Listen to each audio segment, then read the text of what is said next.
Hello everyone, আসসালামু আলাইকুম। সবাই কেমন আছেন? আশা করছি সবাই খুব ভালো আছেন। আমি আলহামদুলিল্লাহ ভালো আছি। বিরিয়ানি রান্না করছি, ভাবলাম আপনাদের সাথে একটু শেয়ার করি। তো আমি প্রথমে মাংসটাকে এখানে ম্যারিনেট করে রেখেছি।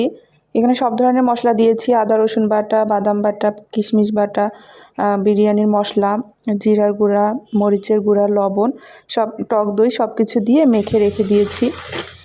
তো এখন মাংসটাকে আমি রান্না করে নিয়েছি, সাথে আলুগুলোও রান্না করে নিয়েছি মাংসের সাথে। মাংস কষানো শেষের দিকে আলুটা দিয়েছি, এতে করে আলুটা ভালোভাবে সিদ্ধ হয়। বাসমতি চাল দিয়ে বিরিয়ানি রান্না করব, এজন্য আমি চালটাকে ধুয়ে কিছুক্ষণ ভিজিয়ে রেখেছিলাম।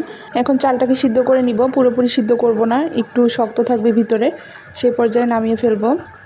তো আমি বারবার চেক করে দেখছিলাম যে বেশি সিদ্ধ হয়ে যায় কিনা। তো এই তো আমি চালটাকে ঢেলে নিয়েছি একটা স্ট্রেনারে করে। এখন বিরিয়ানিটা দমে বসাবো, এর জন্য মাংসগুলো একটা প্যানের মধ্যে দিয়ে দিচ্ছি। আমি এখানে একটা ননস্টিকের প্যান নিয়েছি। এখন সিদ্ধ করে রাখা ভাতগুলো দিয়ে দিচ্ছি।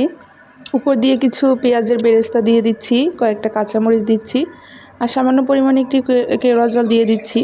বিরিয়ানিতে একটু শাহি ফ্লেভার আনার জন্য কেওড়া জলটা দিলে ভালো হয়। যারা এটার ফ্লেভারটা পছন্দ করে না, স্কিপ করাও যেতে পারে। আর আমি 2টা আলু বোখরা দিয়ে দিচ্ছি। এখন রান্না করার সময়ও আমি 2টা আলু বোখরা মাংসের মধ্যে দিয়েছিলাম।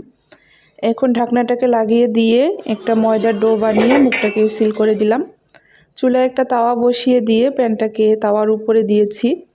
হাই হিটে রান্না করে নিব 10 মিনিট, এরপর লো হিটে রেখে দিয়েছিলাম প্রায় 40 মিনিটের মতো।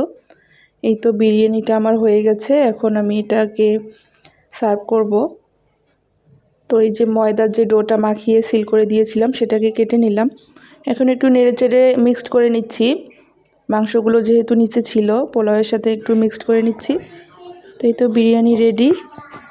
এই ছিল আজকে আমাদের দুপুরের খাবার। আমি কিছু এখানে সালাদ কেটে নিয়েছি, এখানে কিছু গাজর টমেটো কুচি কুচি করে কেটে নিয়েছি, আর কিছু এমনিতে কেটে রেখেছি।